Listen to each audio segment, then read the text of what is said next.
Kemudian mengurangi ketimpangan. Nah, ini adalah SDGs berikutnya. Jadi bagaimana sih antara ekonomi prasejahtera sampai ekonomi mapan itu tidak terlalu jauh ketimpangannya.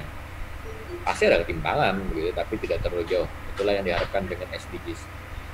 Kemudian kota dan komunitas yang berkelanjutan. Nah, jadi bagaimana kota itu tidak menjadi kota mati, atau misalnya komunitas nelayan tidak menjadi komunitas yang mati. Yang ini tujuan dari adanya acara cek ombak Susi ya bersama Ibu Susi di Metro TV setiap hari Rabu kalau tidak salah ya malam. Itu bagus sekali buat kalian nonton juga. Kemudian konsumsi dan produksi yang bertanggung jawab. Nah, jadi konsumsi dan produksi yang bertanggung jawab. Misalnya kalau kalian ya ke acara misalnya undangan, entah itu akad nikah, pernikahan, resepsi, atau sesi ulang tahun, syukuran, dan lain-lain, bagusnya kalian ketika ngambil makanan gitu ya, ambillah sedikit dulu, Anda cobain dulu gitu ya, dengan 1 sendok.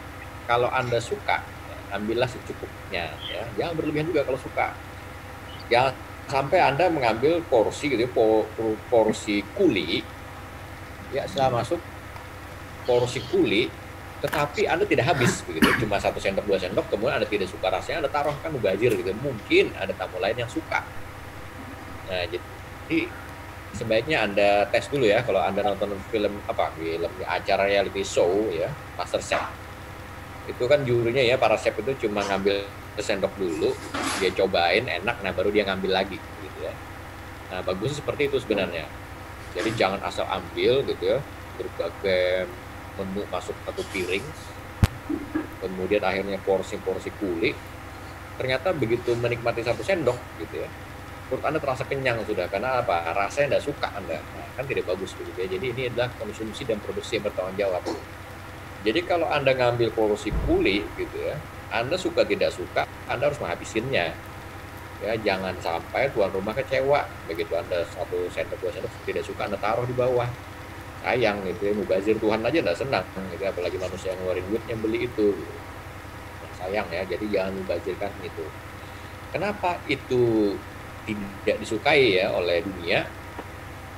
Karena kan hasil konsumsi ini, produksi ini adalah milik bersama gitu ya, hasilnya.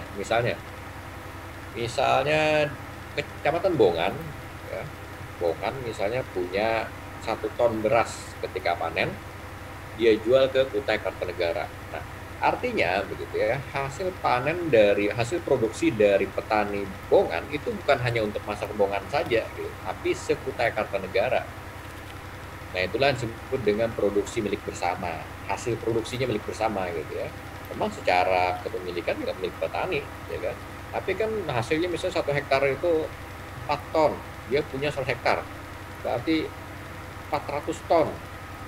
Nggak mungkin dia ngabisin dalam setahun 400 ton, ya kan, paling berapa kilo.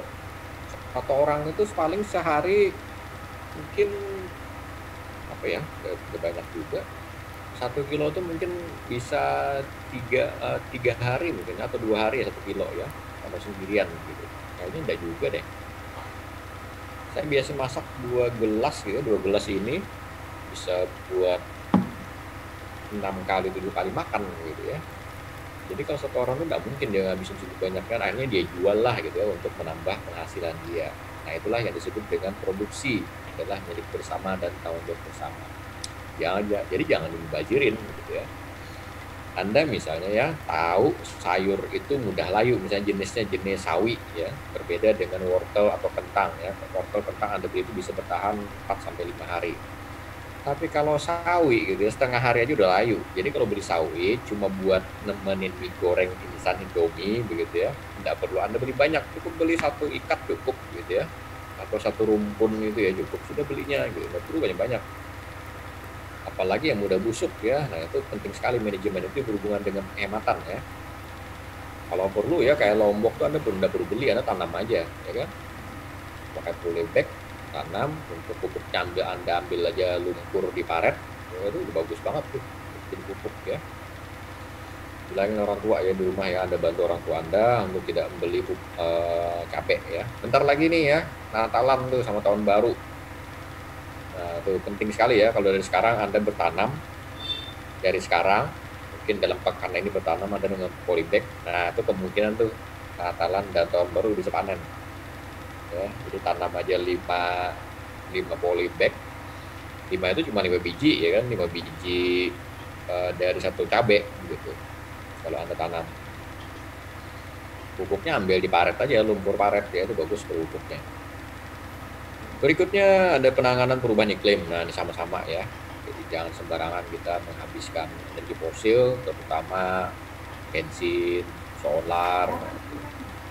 Menjaga ekosistem laut. Nah ini yang dilakukan oleh sama acara tadi ya, acara Susi Cek Ombak. Kemudian menjaga ekosistem darat, ini juga perlu, begitu ya, burung-burung, cacing, itu jangan sampai dihabisi ya. Kemudian perdamaian, keadilan, dan kelembagaan yang kuat. Nah, jadi misalnya antara RT dengan RT lainnya, RT dengan kepala desa itu tidak boleh saling berkelahian, gitu ya, dengan badan pemusatan desa tidak boleh ribut ya, dengan pihak kecamatan, itu semuanya ya, perdamaian dijaga, keadilan pun dijaga. Kemitraan untuk mencapai tujuan. Nah, jadi penting sekali ya kemitraan. Kemitraan itu artinya kerjasama yang baik ya, mitra, partner, bahasa Inggrisnya. Jadi bagaimana ketua RT 1 dengan ketua RT 2 nih bersahabat gitu ya, programnya bersama-sama. Kalau ada acara 17 Agustusan gitu, tahun baruan misalnya mengadakan lomba bersama, nanti bagus sekali gitu ya. Kemudian kerjasama dengan perusahaan, kerjasama dengan kepala desa, badan usaha desa, lembaga kemasan desa, lembaga adat, semua itu penting sekali ya. Jadi tingkat lokal itu udah kita bina gitu ya. Jadi ini bukan hanya urusan global nih, bukan urusan menteri saja, bukan urusan presiden saja gitu ya, atau urusan PBB saja, tidak, ini urusan kita semua. Inilah 17 poin dari SDGs, Sustainable Development Goals gitu ya. Oke, berikutnya. Nah, SDGs sendiri dia dibagi ke dalam 3 tingkatan gitu ya. Yang pertama katanya itu ada 1, 2, 3, 4, 5, 6, 7, 8, 9, 10 poin ya, 1 sampai poin 10 itu untuk masyarakat people yang berhubungan dengan manusia, perut terutama ya, perut, keseimbangan gizi, kesehatan dan otak. Kemudian 11 sampai 15 ini lebih kepada ekologi ya kan, yang ada di sekitar kita, lingkungan kita. Kemudian yang terakhir spiritual. Spiritualnya berhubungan dengan rasa nyaman ya, kebahagiaan, itu spiritual. Nah, seperti itulah ini SDGs ya, tingkatan seperti itu. Oke, SDGs. Oke, ini perbedaannya. Jadi penekanan SDGs itu ada people ya, manusianya, ada planetnya ya, sekitar kita ini ya, planet ya, tanah yang kita pijak, langit yang kita junjung. Kemudian ada kedamaian, kemudian ada kepedulian, dan ada kemitraan. Sedangkan tahun 2000 itu lebih kepada meningkatkan sering isu kesehatan, isu menyadarkan saja. Tapi kalau sudah ada SDGs sudah action ya, aksinya seperti itu. Nah, SDGs ini di Indonesia diwujudkan dengan istilah nawacita. Nawacita ini bahasa Jawa, Sanskerta ya, bahasa Sanskerta yang diambilkan oleh Pak Jokowi dari periode pertama beliau. Ada 9 poin ya, nawacita itu. Nah, yang paling menarik adalah yang berhubungan dengan nomor 3, membangun Indonesia dari pinggiran dengan memperkuat daerah-daerah dan desa dalam kerangka negara kesatuan. Nah, jadi dibangunlah desa-desa. Kemudian juga dibangunlah kabupaten-kabupaten di pinggiran begitu ya. Di Samarinda pun begitu ya, walaupun tengah kota, tengah provinsi, pinggir-pinggir Samarinda lagi dibangun tuh. Di daerah perbatasan dengan Kutai Kartanegara ya kan, dibangun bandara. Kemudian di arah perbatasan yang ke Lojanan bagian selatan kayaknya ya, dibangunlah Big Mall di sana ya kan. Kemudian di seberang tuh ada jembatan Makam 1 dan Makam 2 ya.